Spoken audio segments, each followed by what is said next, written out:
ನಮಸ್ಕಾರ ವೀಕ್ಷಕರೇ, ಕಲ್ಪನಾ ಲೋಕ ಆಯುರ್ವೇದ ಕಾರ್ಯಕ್ರಮಕ್ಕೆ ನಿಮಗೆಲ್ಲರಿಗೂ ಸುಸ್ವಾಗತ. ಮೇಡಮ್ ಅವರು ಬಂದಿದ್ದಾರೆ, ಅವ್ರಿಗೂ ಕೂಡ ಸುಸ್ವಾಗತವನ್ನು ಕೋರೋಣ. ನಮಸ್ಕಾರ ನಮಸ್ಕಾರ. ಕಲ್ಪನಾ ಲೋಕ ಆಯುರ್ವೇದ ಕಾರ್ಯಕ್ರಮಕ್ಕೆ ಮೇಡಮ್ ನಿಮಗೆ ಸುಸ್ವಾಗತ. ನಮಸ್ಕಾರ. ಇವತ್ತು ಭಾಳ ನವರಾತ್ರಿದು ಭಾಳ ವಿಜೃಂಭಣೆಯಿಂದ ಎಲ್ಲ ಕಡೆ ಆಚರಿಸಕತ್ತಾರ. ನಾವು ಎಲ್ಲ ಕಡೆ ಇದು ಮಾಡಕತ್ತೀವಿ. ಭಾಳ ಚಂದ ಕಾರ್ಯಕ್ರಮಗಳು ಎಲ್ಲ ಕಡೆ, ದಾಂಡ್ಯಾ ಕಾರ್ಯಕ್ರಮಗಳ್ನ ಮತ್ತು ಪ್ರವಚನಗಳ್ನ ಎಲ್ಲ ಕಡೆ ಬೇರೆ ಬೇರೆ ಏರಿಯಾ ಒಳಗೆ ಎಲ್ಲ ಕಡೆ ಭಾಳ ಚಂದ ನವರಾತ್ರಿಯನ್ನು ಆಚರಿಸಕತ್ತಾರೆ ರೀ ಮೇಡಮ್. ಹೌದೌದು. ಅದಕ್ಕೆ ನಿಮ್ಮ ಕಡೆಯಿಂದ ನಾವು ಇದು ನವರಾತ್ರಿದು 9 ದಿನದ ಕಥೆಯನ್ನು ಕೇಳಬೇಕು ಅಂಥೇಳಿ ಮಾಡಿದ್ದೀವಿ ರೀ ಮೇಡಮ್. ಹೇಳೋಣಲ್ರವ, ಹೇಳೋಣ. ಹ್ಞೂ ರೀ, ಯಾಕಂದ್ರೆ ಒಂದೊಂದು ದಿನಕ್ಕೂ ಒಂದೊಂದು ಮಹತ್ವ ಕೊಟ್ಟು ಅದನ್ನು ಕಥೆ ಅದಾವ. ಆದರೂ ಒಂದು ಫಸ್ಟ್ ದಿನ ಏನು, ಸೆಕೆಂಡ್ ದಿನ ಏನು, 9 ದಿನ ಹಿಂಗೆ ಕಥೆ ಅದಾವ. ಅದು ಗೊತ್ತಿರಂಗಿಲ್ಲ ರೀ. ಅದ್ರ ಸಲುವಾಗಿ ನಮಗೆ ಕಥೆಯನ್ನು ಹೇಳ್ಕೊಡ್ಬೇಕು ರೀ ಮೇಡಮ್. ಹೇಳೋಣಲ್ರಿ, ಹೇಳೋಣ. ಹ್ಞೂ ರೀ, ಇವತ್ತು 1ನೇ ದಿನ ನವರಾತ್ರಿದು ಶೈಲಪುತ್ರಿದು ಕಥೆ ಅಂತ ಬರ್ತದೆ ಅದ್ರೊಳಗೆ. ಅದನ್ನು ಕಥೆ ಹೇಳಿದ್ರೆ ನಮಗೆ ಎಲ್ಲರಿಗೂ ನವರಾತ್ರಿದು 1ನೇ ದಿನದ ಏನು ಕಥೆ ಐತಪ್ಪ ಅಂಥೇಳಿ ನಮಗೆ ತಿಳಿದು ಬರ್ತದೆ ರೀ. ಹೌದೌದ್ರಿ. ಮಹತ್ವದ ಭಾಳ ಮಹತ್ವ ಐತೆ ನೋಡ್ರಿ. ದೇವಿ ಪುರಾಣ ಅಂದ್ರೆ ದೇಹದ ಪುರಾಣ ಅಂತಾರೆ ಅದಕ್ಕೆ. ಇದನ್ನು ಅಮಾವಾಸ್ಯೆ ಪಾಡ್ಯದಿಂದ ಮಹಾಲಯ ಅಮಾವಾಸ್ಯೆ ಇರ್ತೈತಲ್ರಿ, ಮಹಾಲಯ ಅಮಾವಾಸ್ಯೆ ಪಾಡ್ಯದಿಂದ ಚಾಲುವಾಗಿ 10 ದಿನಗಳವರೆಗೆ ನಡೆದೈತ್ರಿ. ಅದು ವಿಜಯದಶಮಿವರೆಗೆ ಇದು ಆಚರಣೆ ಒಳಗೈತಿ. ನವರಾತ್ರಿ ಒಳಗೆ 9 ದಿನಗಳ ದೇವಿ ಆಚರಣೆ ಒಳಗೆ ದೇವಿ ಅವತಾರಗಳನ್ನ ಹೆಂಗೆ ಮಾಡ್ಯಾಳಪ್ಪ ಅಂತಂದು ಅದನ್ನು ಒಂದೊಂದು ನೋಡ್ಕೊಂತ ಹೋಗೋಣ್ರಿ. ಅದನ್ನು ದೇವಿ ಆರಾಧನೆ ಮಾಡೋದು, ಧ್ಯಾನಿಸೋದು, ಪೂಜೆ ಮಾಡೋದು ಎಲ್ಲ ಕಡೆ ಭಾಳ ಅಂದ್ರೆ ಭಾಳ ಚಂದ ಮಾಡ್ತಾರೆ. ಮತ್ತು ದೇವಿ ಪುರಾಣನೂ ಹಚ್ಚಿರ್ತಾರೋ. ಎಲ್ಲೆಲ್ಲಿ ಅನುಕೂಲ ಆಕತಿ ಎಲ್ಲೆಲ್ಲಿ ಕೇಳಿ ಅದನ್ನು ತಿಳ್ಕೊಂಡು ಪುನೀತರಾಗ್ರಿ ಅಂತಂದು ನಿಮ್ಮಲ್ಲಿ ಕೇಳ್ಕೊತೇನೆ ನೋಡ್ರಿ. ಈಗ ಶೈಲಪುತ್ರಿ 1ನೇ ದಿವಸದ್ರಿ. ಶೈಲಪುತ್ರಿ ಆಕಿ ಹೆಂಗಿರ್ತಾಳ ಅಂತಂದ್ರೆ ಬಿಳಿ ಸೀರೆ ಉಟ್ಟ, ಒಂದು ಕೈ ಒಳಗೆ ಕಮಲ್ ಹಿಡಿದಿರ್ತಾಳ್ರಿ, ಇನ್ನೊಂದು ಕೈ ಒಳಗೆ ತ್ರಿಶೂಲ್ ಹಿಡಿದಿರ್ತಾಳೆ. ಆಮೇಲೆ ಆಕಳ ಮೇಲೆ ಕುಂತಿರ್ತಾಳೆ ನೋಡ್ರಿ ಆಕಿ. ಹಿಂಗೆ ಅದನ್ನು ಚಿತ್ರ ನಮ್ಮ ಭಾವನೆ ಒಳಗೆ ತಂದ್ಕೊಂಡು ನಾವು ಆಕಿನ ಸ್ಮರಣೆ ಮಾಡ್ಕೊತ ಧ್ಯಾನಿಸಿದ್ರೆ ಅದು ಭಾಳ ಅಂದ್ರೆ ನಮಗೆ ಅಗದಿ ಶಾಂತ, ಮನಸ್ಸಿಗೆ ಶಾಂತ ಸಿಗ್ತೈತೆ ನೋಡ್ರಿ. ಶೈಲಪುತ್ರಿ ಅಂತ ಹೆಂಗೆ ಹೆಸರು ಬಂತ ಪಾರ್ವತಿಗೆ ಅಂತಂದ್ರೆ, ಶೈಲಪುತ್ರಿ ಆಕಿ ಪರ್ವತರಾಜನ ಮಗಳ್ರಿ. ಪರ್ವತ ಶೈಲ ಅಂತಂದ್ರೆ ದೊಡ್ಡ ಪರ್ವತಕ್ಕೆ ಶೈಲ ಅಂತಾರೆ. ಹಂಗೆ ದೊಡ್ಡ ಪರ್ವತ, ಆ ಪರ್ವತರಾಜನ ಮಗಳನ್ನ ಶೈಲಪುತ್ರಿ ಆಕಿ. ಇದಕ್ಕೆ ಪೌರಾಣಿಕ ಕಥೆ ಒಂದು ಐತ್ರಿ, ಅದನ್ನು ಹೇಳ್ತಾನೆ ನೋಡ್ರಿ. ಶೈಲಪುತ್ರಿ ಆಕಿ ದಕ್ಷ ಬ್ರಹ್ಮನ ಅಂತ ರಾಜ ಇದ್ರವ. ರಾಜ ಬ್ರಹ್ಮನ ಮಗಾರವ. ದಕ್ಷ ಬ್ರಹ್ಮನ ಮಗ. ಅವಾಗ ದಕ್ಷ ಬ್ರಹ್ಮಗೆ 28 ಮಂದಿ ಹೆಣ್ಮಕ್ಳ್ರ. ಆ 28 ಹೆಣ್ಮಕ್ಳು 27 ಮಂದಿನ ಚಂದ್ರನ ಕೊಟ್ಟು ಮದುವೆ ಮಾಡ್ತಾನ್ರ.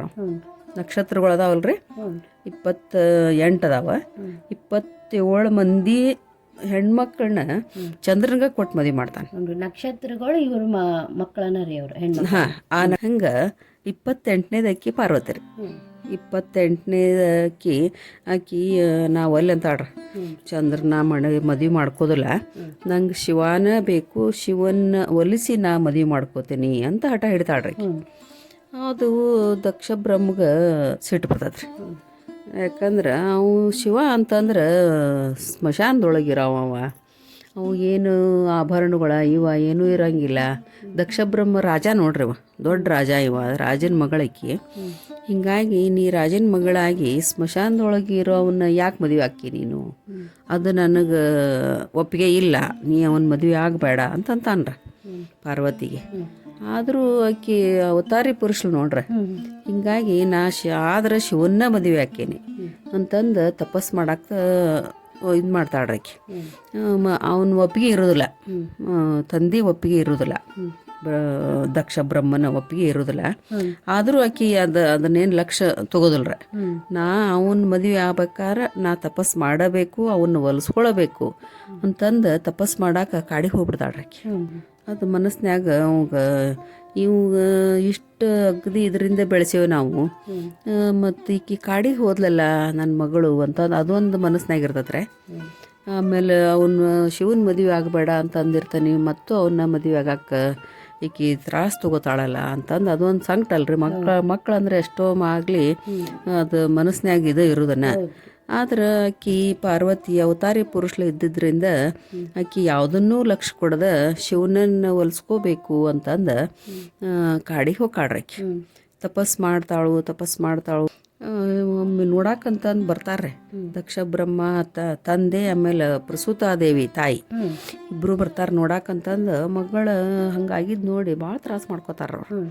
ಬ್ಯಾಡ್ ಬಾರ್ವಾ ಹಂಗಾರ ಹೋಗುನು, ಮನೆಗೆ ಹೋಗುನ್ ಬಾವ, ಶಿವ ಒಲಿದುಲ್ ನಿನಗೆ ಅಂತಂದು. ಆದರೂ ಆಕಿ ಒಟ್ಟ ಇದು ಮಾಡೋದಲ್ರಿ. ನನಗೆ ಶಿವಾನ ಬೇಕು, ಅವನ್ನ ಮದುವೆ ಆಕ್ಕನ ಅಂತಂದು ತಪಸ್ಸಕ್ಕೆ ಕುಂಡಿರ್ತಾಳ್ರಿ. ತಪಸ್ಸಕ್ಕೆ ಕುಂತ ಶಿವ ಆಮೇಲೆ ಈಕಿ ತಪಸ್ಸೇನು ಬಿಡೋದಿಲ್ಲಿಕ್ಕಿ, ನಾನು ಪ್ರತ್ಯಕ್ಷ ಆಗಬೇಕು ಅಂತಂದು ಶಿವಗೆ ಕರುಣೆ ಹುಡ್ತದ್ರಿ. ಶಿವ ಪ್ರತ್ಯಕ್ಷ ಆಕ್ಕಾನು. ಪ್ರತ್ಯಕ್ಷ ಆಗಿ ಆಕಿನ ಮದುವೆ ಆಗಿ ಕರ್ಕೊಂಡು ಹೋಗ್ಕಾನ ಕೈಲಾಸಕ್ಕೆ ಕರ್ಕೊಂಡು ಹೋಗ್ಕಾನು. ಇದು ಸುದ್ದಿ ಎಲ್ಲ ದಕ್ಷ ಬ್ರಹ್ಮಗೆ ತಿಳಿತೈತ್ರ. ಅಂದ ಕೂಡಲೇ ದಕ್ಷ ಬ್ರಹ್ಮ ಭಯಂಕರ ಸಿಟ್ಟಾಗಿಬಿಡ್ತಾನೆ ರೀ. ಸಿಟ್ಟಾಗಿ ಅವನ ಯಜ್ಞ ಒಂದು ಕುಂಡ ಮಾಡಿ ಎಲ್ಲರನ್ನೂ ರಾಜರನ್ನು ಆಹ್ವಾನ ಮಾಡ್ತಾನೆ ರೀ. ಯಜ್ಞ ಕುಂಡ ಮಾಡಿ ಎಲ್ಲ ರಾಜರುಗಳ್ನ ಆಹ್ವಾನ ಮಾಡಿ ಎಲ್ಲರನ್ನೂ ಇದು ಮಾಡಿ ಶಿವನಿಗೆ ಅಧ್ಯಕ್ಷ ಸ್ಥಾನ ಕೊಡ್ತಾನೆ ರೀ. ಗಂಡ ಹೆಂಡ್ತಿನ ಕರಿಬೇಕಲ್ರಿ, ಮತ್ತು ಮನೆಗೆ ಮಗಳನ್ನ ಅಳಿಯನ್ನ ಅಲ್ಲೇ ಮದುವೆಯಾಗಿ ಹೋಗ್ಬಿಟ್ಟಲ್ಲ, ಹೀಗಾಗಿ ಕರಿಬೇಕು ಅಂತಂದು ಒಂದು ಕಾರಣ ಏನಾರ ಬೇಕಲ್ರಿ ಕರ್ಯಾಕೆ. ಅದನ್ನ ಯಜ್ಞ ಕುಂಡದ ಇದು ಮಾಡಿ ಹೋಮ ಎಲ್ಲ ಮಾಡೋನು ಬರ್ರಿ ಹಂಗಾರ ಅಂತೆಲ್ಲ ರಾಜರುಗಳ್ನ ಆಹ್ವಾನ ಮಾಡಿ ಮಗಳನ್ನ ಅಳಿಯನ್ನು ಆಹ್ವಾನ ಮಾಡ್ತಾನೆ ರೀ. ಮಾಡಿ ಅಧ್ಯಕ್ಷ ಸ್ಥಾನ ಶಿವ ಕೊಡ್ತಾನೆ ರೀ.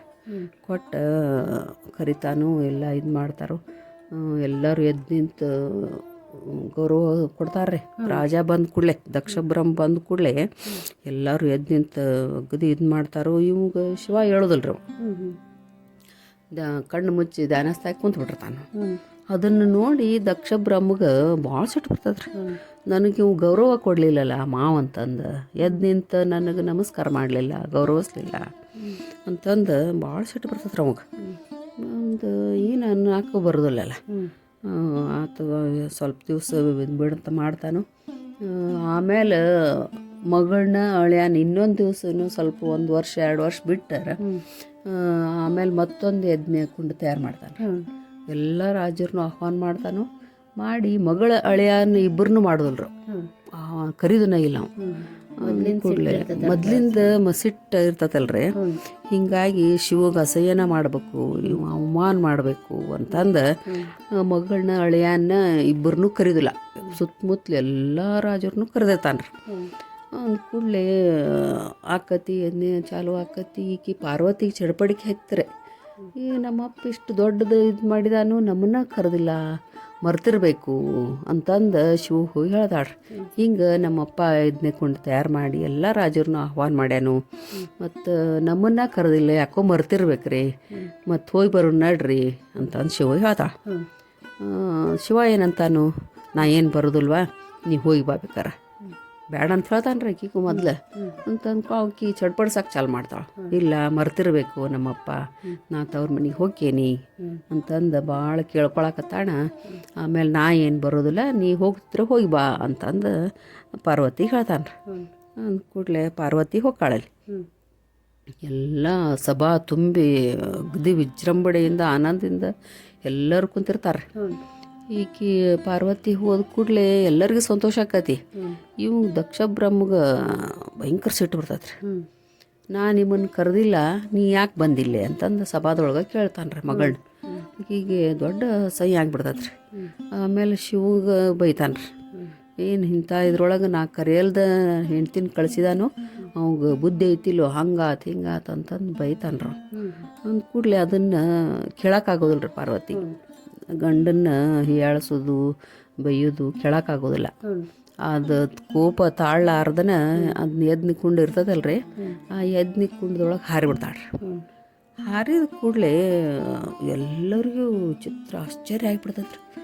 ಎಲ್ಲರೂ ಎದ್ದು ನಿಂತು ಪಾರ್ವತಿ ಹಾರಿದ್ಲು ಅಂತ ಎಲ್ಲರೂ ಎದ್ದು ನಿಂತು ಇದು ಮಾಡಕ್ಕೆ ಚಾಲು ಮಾಡ್ತಾರೋ. ಆಮೇಲೆ ಇದು ಪರಮೇಶ್ವರಿಗೆ ಗೊತ್ತಾಕತ್ರಿ ಅವ್ಗೆ. ಗೊತ್ತಾದ ಕೂಡಲೇ ಅವ್ನು ಸಿಟ್ಟು ಬೆಂಕಿ ಹಾಕನ್ರಿ.